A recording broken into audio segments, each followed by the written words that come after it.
Добрі слова номер 25. До нікого я не належу, під ніким я ніколи не сплю.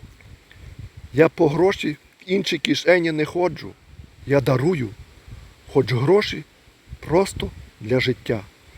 Обмежено бажаю. Та через це я вас всіх люблю. На оплески я ваші не чекаю, в кишені я ваші не заглядаю. Я просто пишу, бо просто всіх людей люблю.